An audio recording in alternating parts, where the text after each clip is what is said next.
It could be a mom and pop shop with just a few trucks. It could be one of the largest enterprises with several thousand trucks. They don't discriminate. And because trucking is all about timing, speed and movement of information so we can keep trucks rolling, this is turned into a ripe target for the cyber criminals.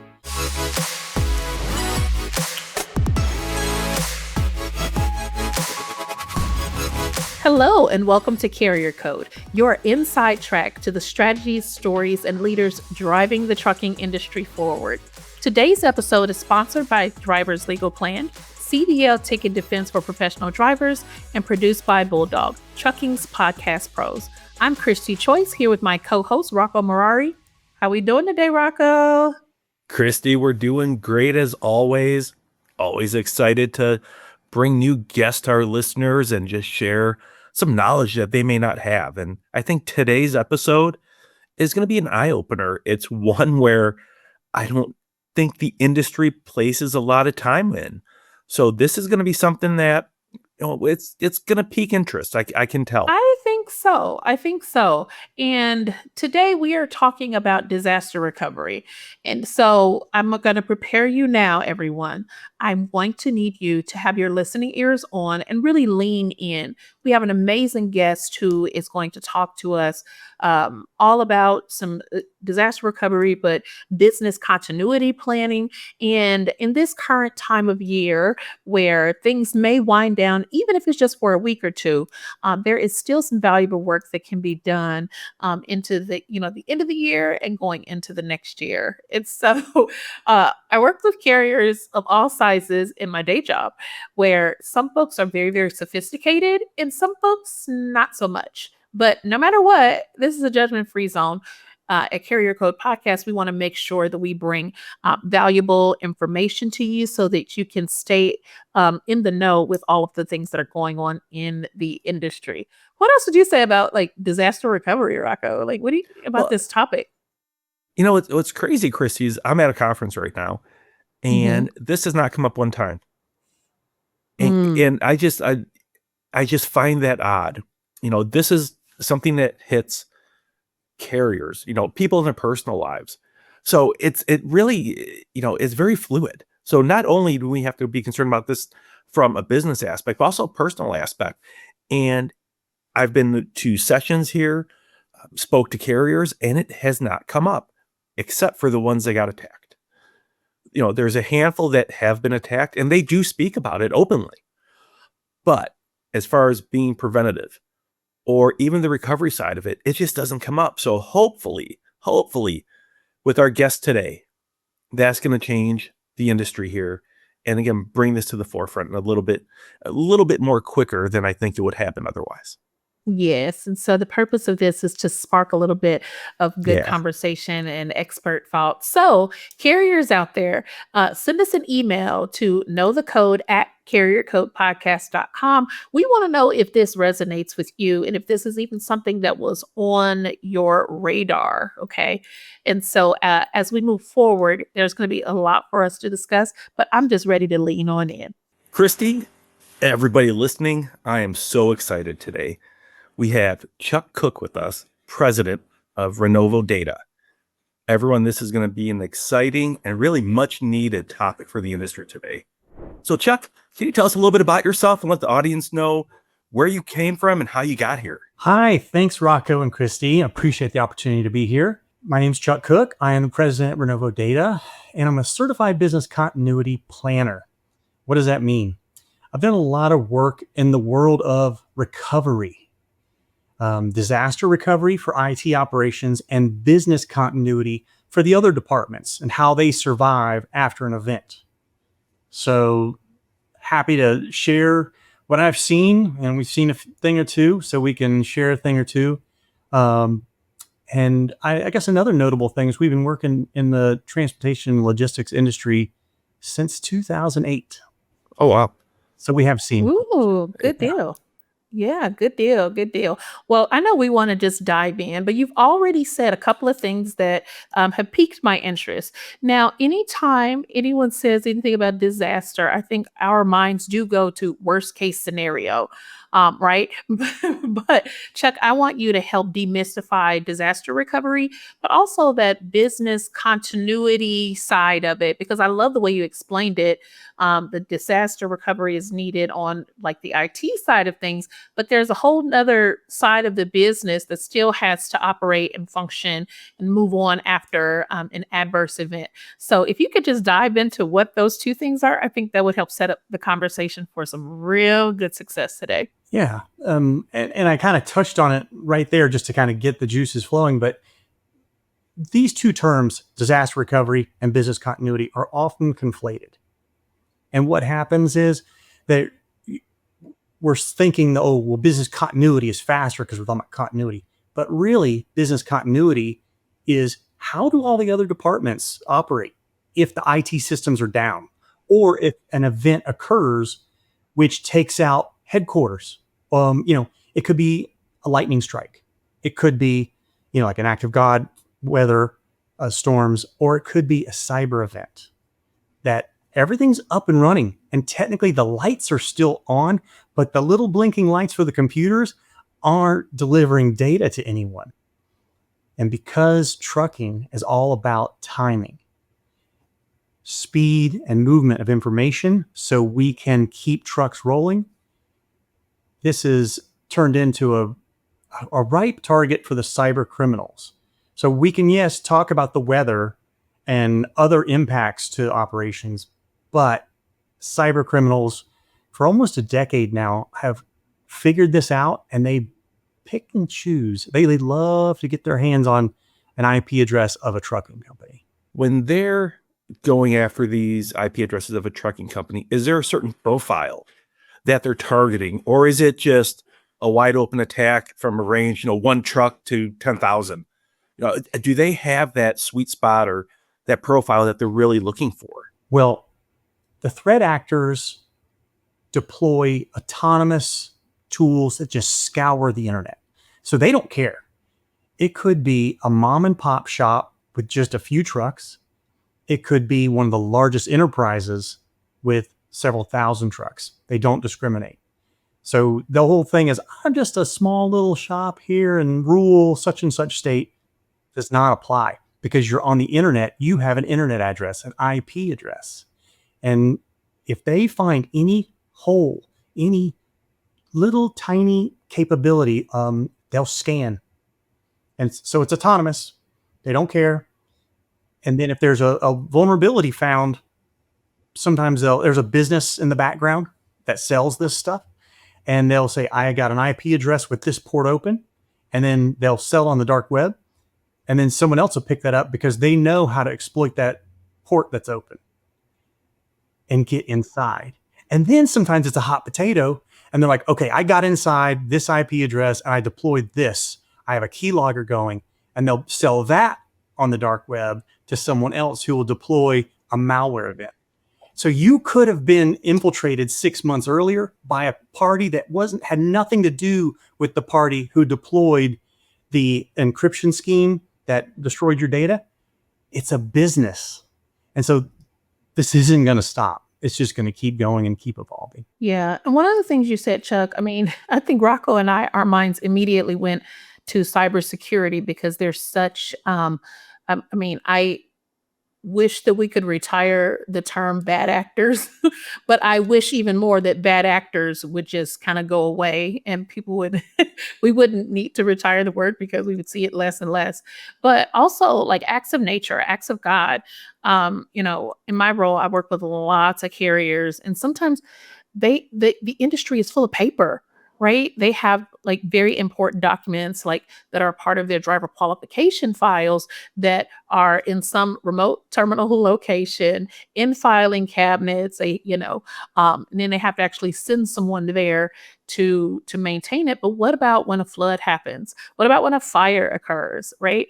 And then, God forbid there's an audit and then these documents are not recoverable. So, I want to really talk about all of that because I think some folks are like, look, IT is making us watch videos and we have to make sure we don't click links, and that, they are really, really trying to like tighten up the front lines.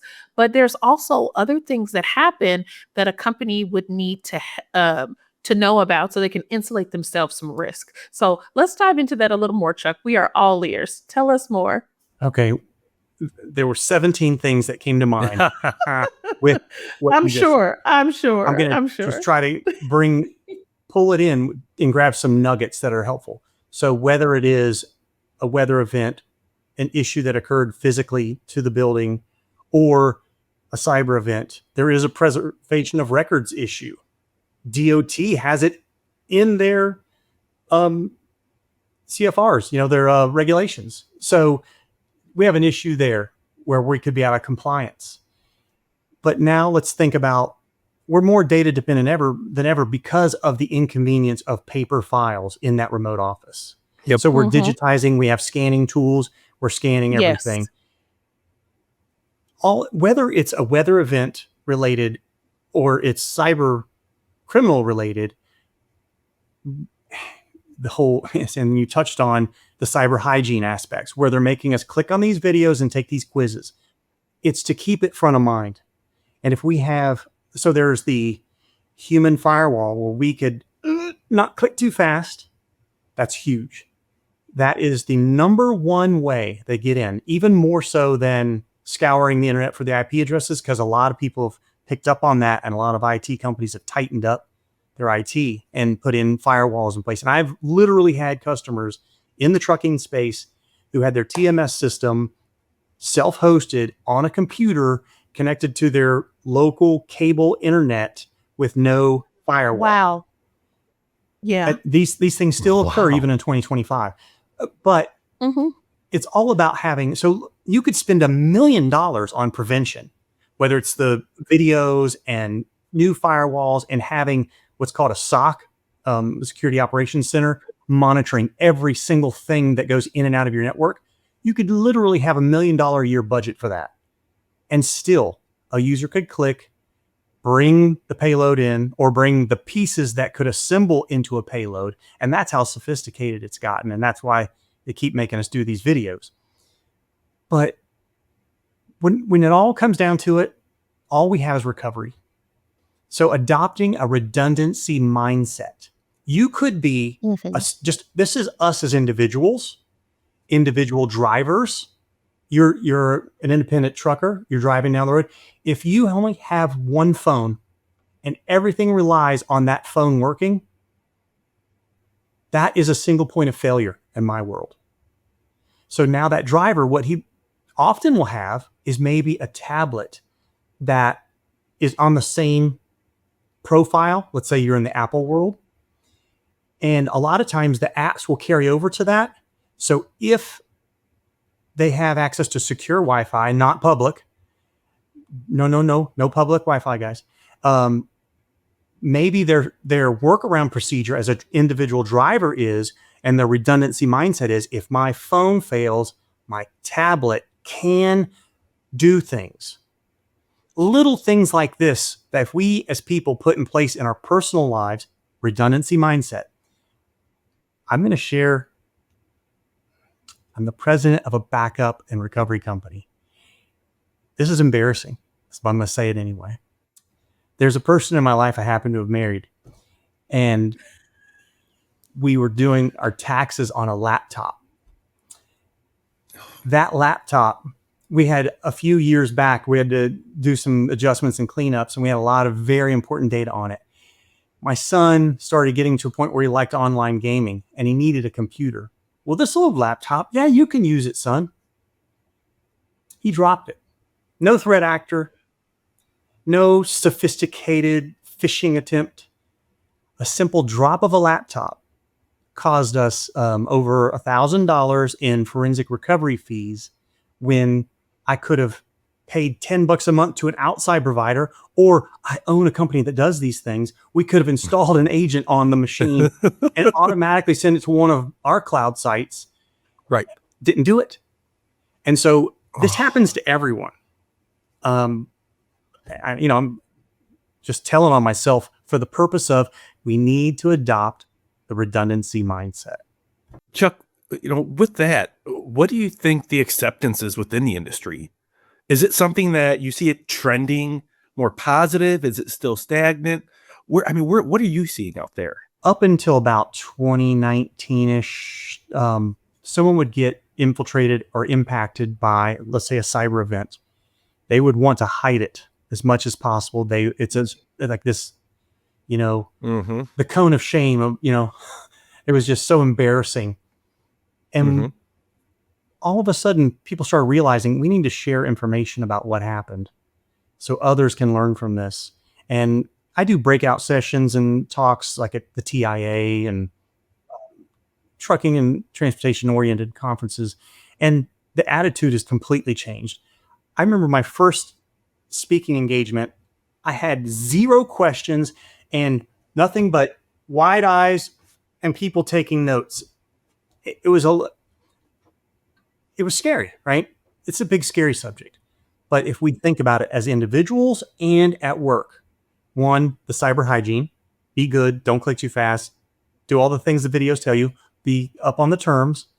But number 2, if this primary way that I'm doing my job does not work, what is my workaround procedure? And that's the business continuity. Chuck, do you have a success story that you want to share with us?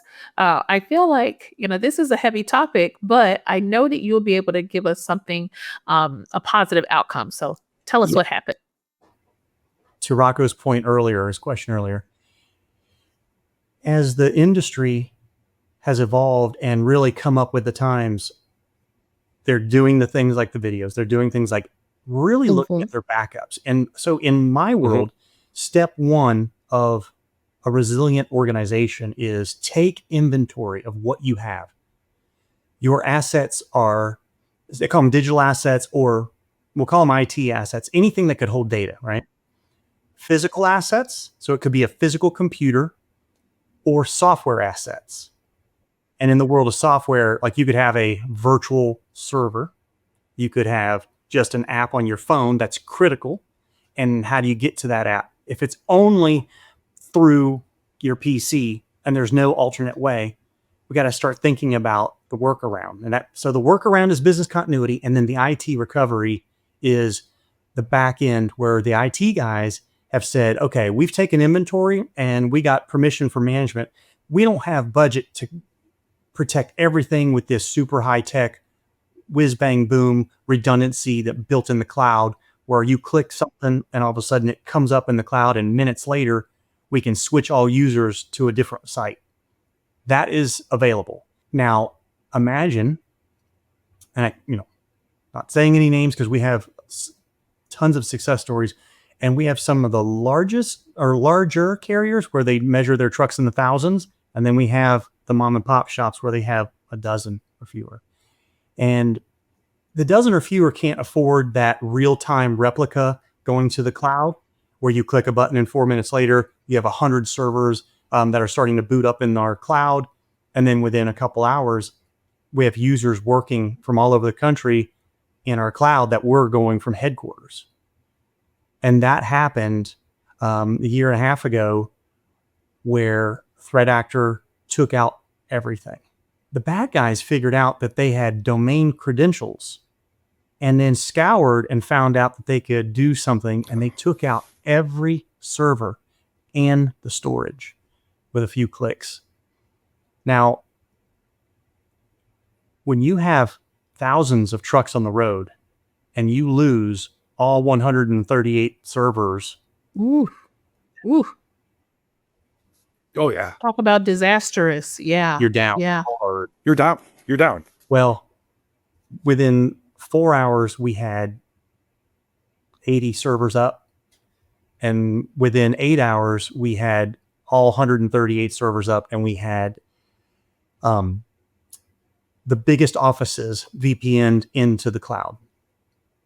And so what normally would be a complete shutdown of operations for days, they were able to put their production environment on ice and allow forensic study to happen. Because, sometimes you bring in FBI and you bring in cybersecurity experts to do forensic study. Well, that's halting operations. And so we learned several years ago, probably 2016, 2017, that wasn't working for our customers, especially in trucking. So we created this ability to bring it up in our cloud. And now the users are booking loads, tracking loads, and taking care of their shippers over here in the cloud, while site one, and it could be a different cloud or it could be their headquarters, that network is getting cleaned and getting prepped. Then we just scheduled a few weeks later when they were ready, because it literally, in that case, it was, a few weeks, because there was a lot to clean and a lot to evaluate. And we got them back on a weekend. And, that's the redundancy mindset. And that's like having the tablet in addition to your phone that can run your trucking apps or your ELDs if you're a driver, right? You just got to have that one extra thing that enables you to stay in business, keep moving. And Chuck, you've given a lot of great information here today.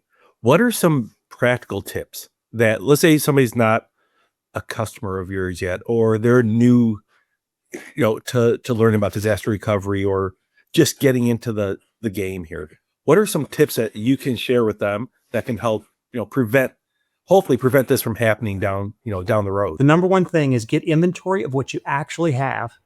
And I would map it. In the old school was count my servers, right? Because most people had their servers in the office. In this day and age, it's where is my data? So count my apps. I'm using this cloud for this. I'm using this cloud. Oh yeah, that's right. And for my telematics, I'm going into that other cloud. So take inventory of where the data lives. Then if you are solely dependent on the vendor, then maybe write a letter to them or to your rep in writing requesting, I need to have a copy of your disaster recovery capabilities and what kind of SLA I can expect for my internal audit we're having. That way you can take inventory and have an idea of what you need for those contingency plans, the business continuity workaround procedure, because you might be using paper.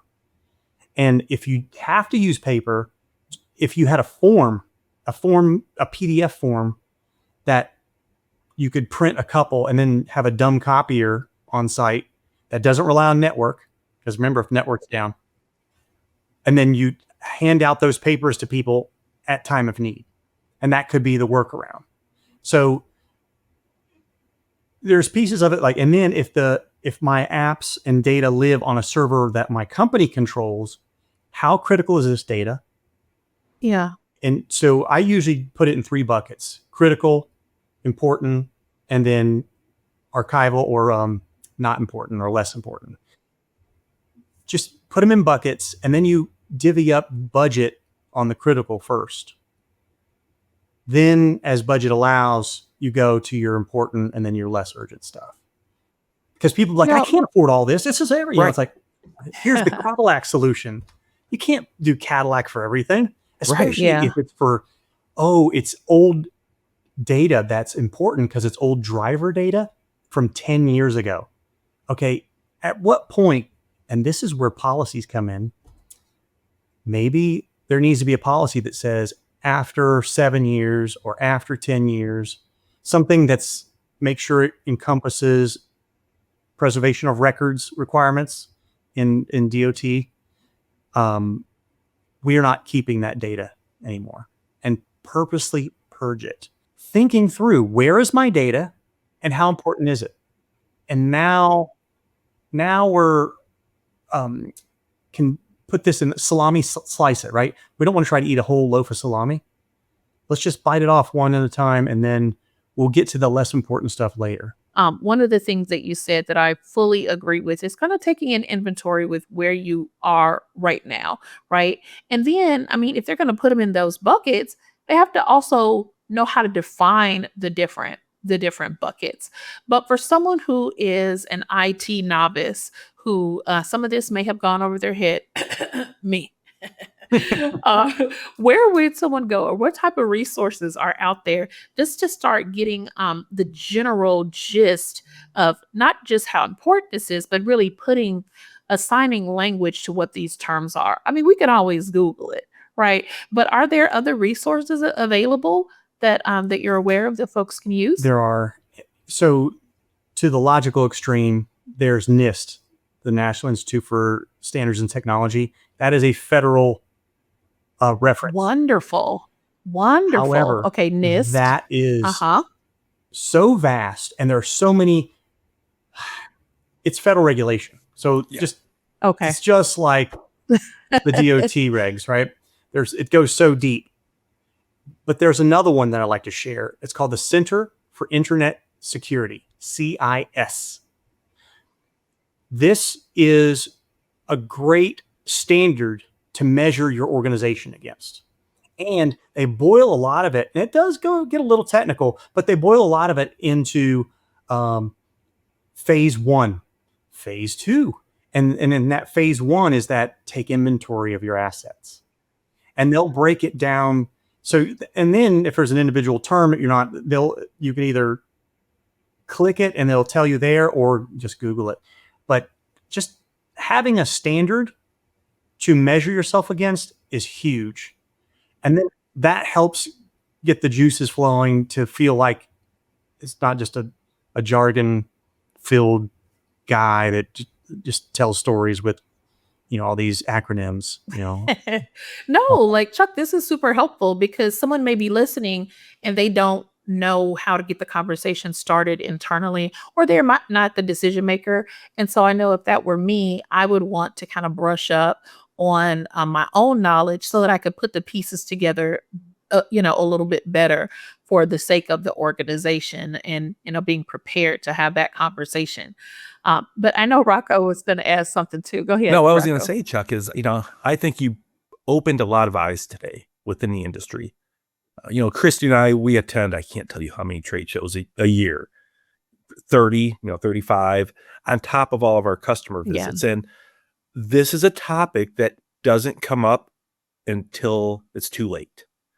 So a lot of times the act's already done. Now, like you said, you're in recovery mode and panic mode, and you have to figure this out. So hopefully, our guests listening, or our listeners, or listen to a great guest like you today, and they're going to take this to heart and really start putting a plan in place. Because I think that's, the whole gist of this whole conversation. What I took of this was put a plan in place and act on that plan. And hopefully our listeners do that. And if this does occur, they know who to call and how to hopefully rectify this. Absolutely. I would like to add one thing. When I said, bite off one little bite at a time, Rome wasn't built in a day. So you're not going to fix this in a day. Sometimes all it takes is a single email to management, because you might work in ops, or maybe you're more in the sales side, but you notice something and you're like, hey, there was a little glitch and it got me worried about what about da-da-da, and whatever you noticed in terms of what do we have as a workaround procedure if this app doesn't work. And that'll get a conversation started with management, and then management could even, this is like a hot potato, but sometimes it's driven by the business, right? You have ownership would love to just put it all on IT. This is not an IT conversation. Everyone at a trucking company can make a huge difference just by asking a simple question. And pretty soon, especially folks who see a lot of it, you're in safety. That's a department that notices these things, right? They get paid to notice things. Ask the question and just get a conversation going. Get later in the year, instead of saying happy holidays, I will say happy planning days, to work colleagues. And it's just to try to remind them, because end of year is a good time to take stock in what happened this year, what changes were made, and then redo our assets inventory list. Well, that is some really good information. And so, thanks so much, Chuck, for being here. We really appreciate you lending your expertise to this conversation, giving us lots of stuff to think about. Thanks for having me. I greatly appreciate the opportunity. There'll be more after the break. This is Carrier Code. Carrier Code is sponsored by Driver's Legal Plan, CDL ticket defense for professional drivers. Hey, it's Rocco from Carrier Code. Every professional driver knows how important it is to protect your CDL. A single ticket can put your livelihood at risk, and that's where Driver's Legal Plan comes in. With just a phone call, you can get specialized CDL ticket defense for just $2.98 a week. Don't let a ticket jeopardize your trucking career. Contact Driver's Legal Plan today and let them defend you like they have more than 400,000 other cases. When you need CDL ticket defense, there is only one, Driver's Legal Plan. Call 1-800-580-8789 or visit driverslegalplan.com for your free consultation. Again, that's 1-800-580-8789 or driverslegalplan.com. Well, wow, Rocco. Chuck was full of wonderful information today. And my head is swirling a little bit, right? Because I think we want to apply information that we receive to ourselves and our organizations, but that was a lot and it was so good. There is, and I don't know if we all realize how detailed and how in depth this can go. And Chuck just scraped the top of the iceberg there for us today.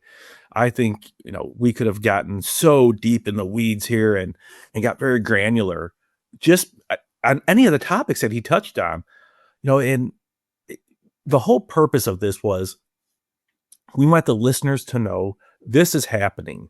These attacks are going on and it can take down your organization in an instant. So as Chuck was stating, we have to put those plans in place. And from my opinion, if our listeners took one thing away from this, is put the plan in place and know who to contact. And I think if they follow those, as novice as you and I are in this subject matter, but if they follow those two little steps, if something does occur, they'll be able to recover from that. Yeah. Christy, what were your thoughts and your take on that?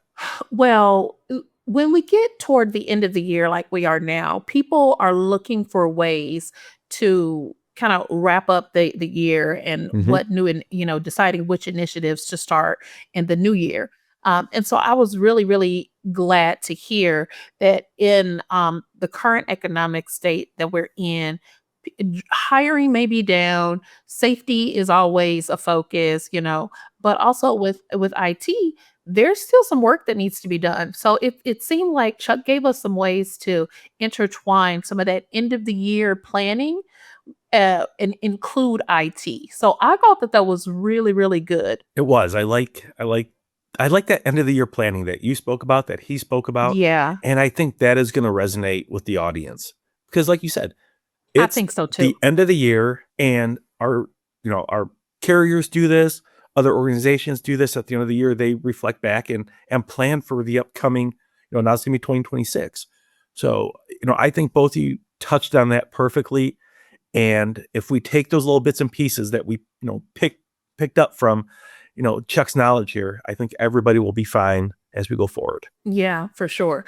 But then on the other side of it, even beyond cybersecurity, I think, Rocco, it was you who said in one of our previous episodes, like trucking, just the industry is behind the times. Like I feel like we're always catching up. And so I want to see us catch up quicker. And I think that we are, because technology is forcing it, but we're going along with it, right? We're cooperating with the change in technology. But sometimes that means taking a hard look at some of those processes that are very paper dependent and having the redundancies in place and the processes in place and understanding, what that risk truly looks like for your individual businesses. Not just people's personal information, right? First names, last names, phone numbers, email addresses, social security numbers, like all of that. Like there's a lot of other data that the carriers have that if they're not really careful with it, it's not even a cyber criminal that has to come get you. It could be your own folks who can just take a file or two, stick it in a bag, and have access to people's personal information.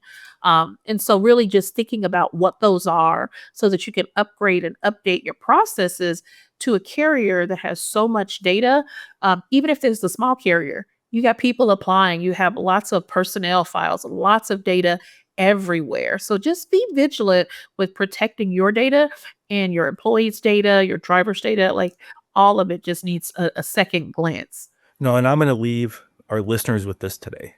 Just because you've always done it in the past that way doesn't make it the right way or the best way to do it. So again, take stock of what you've been doing, see if there's ways to improve, and then keep driving that forward. Oh, I love it. I love it. Well, as you know, you can always count on us for some homework. So we can't wait to hear what the listeners do and what conversations this continues to spark. Thanks again, Chuck, for being with us today. Carrier Code is sponsored by Drivers Legal Plan, CDL Ticket Defense for Professional Drivers, and produced by Bulldog, Trucking's Podcast Pros.